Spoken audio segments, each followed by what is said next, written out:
وتلك حجتنا آتيناها إبراهيم على قومه نرفع درجات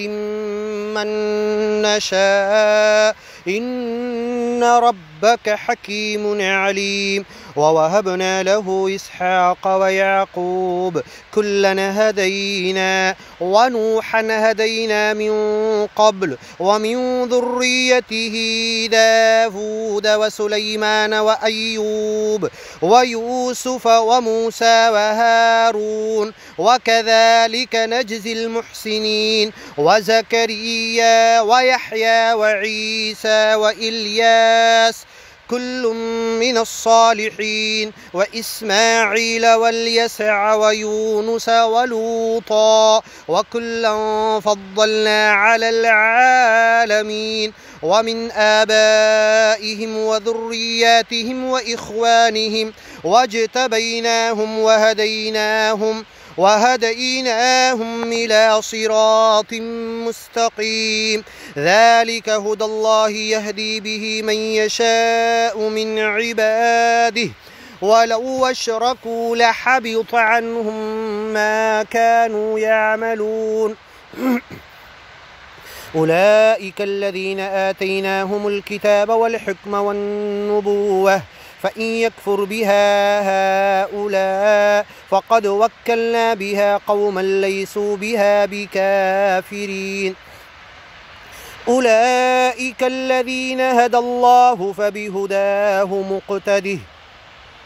قل لا أسألكم عليه أجرا إن هو إلا ذكرى للعالمين وما قدروا الله حق قدره إذ قالوا ما أنزل الله على بشر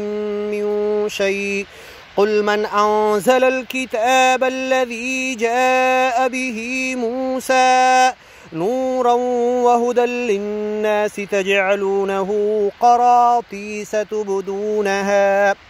تبدونها وتخفون كثيرا وعلمتم ما لم تعلموا أنتم ولا آباؤكم قل الله ثم ذرهم في خوضهم يلعبون. وهذا كتاب أنزلناه مبارك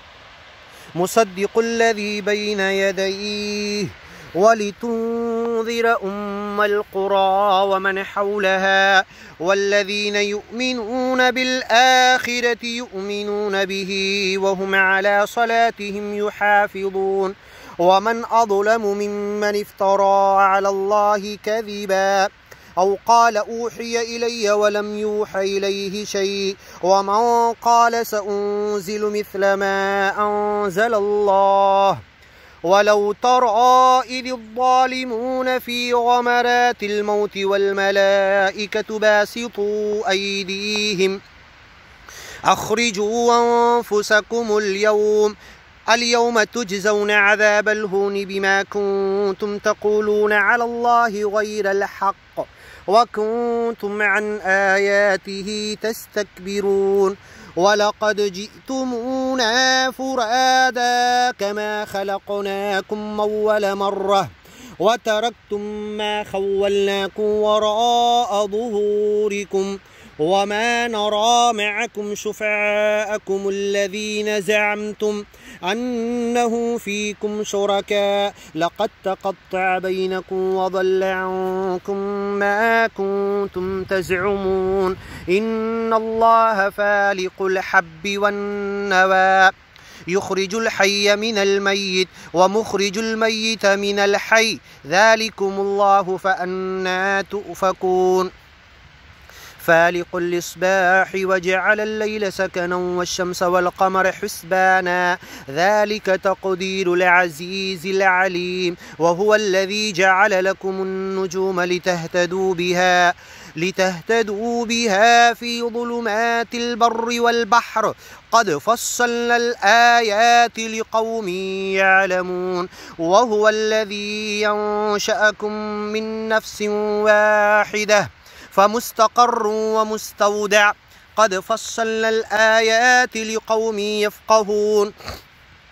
وهو الذي أنزل من السماء ماء فأخرجنا به نبات كل شيء فأخرجنا منه خضرا نخرج منه حبا متراكبا ومن النخل من طلعها قنوان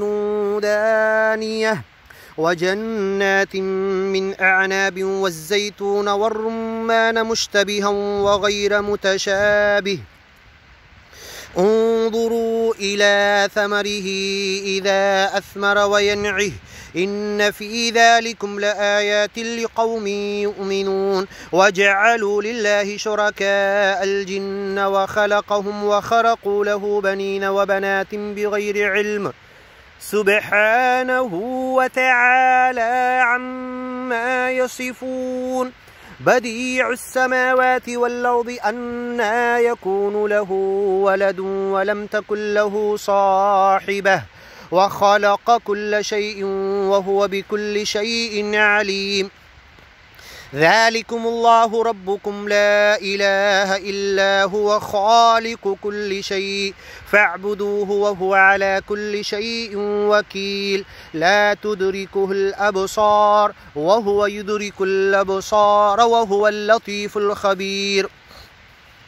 قد جاءكم بصائر من ربكم فمن أبصر فلنفسه ومن عمي فعليها وما أنا عليكم بحفيظ وكذلك نصرف الآيات وليقولوا درست ولنبينه لقوم يعلمون اتبع ما أوحي إليك من ربك لا إله إلا هو وأعرض عن المشركين ولو شاء الله ما أشركوا وما جعلناك عليهم حفيظا وما أنت عليهم بوكيل ولا تسبوا الذين يدعون من دون الله فيسبوا الله عدوا بغير علم كذلك زينا لكل أمة عملهم ثم إلى ربهم مرجعهم فينبئهم بما كانوا يعملون وأقسموا بالله جهد أيمانهم لئن جاءتهم آية ليؤمنن بها قل إنما الآيات عند الله وما يشعركم أنها إذا جاءت لا يؤمنون ونقلب أفئدتهم وأبصارهم كما لم يؤمنوا به أول مرة ونذرهم في طغيانهم يعمهون ولو أننا نزلنا إليهم الملائكة وكلمهم الموتى وحشرنا عليهم كل شيء قبلا ما كانوا ليؤمنوا إلا أن يشاء الله ولكن أكثرهم يجهلون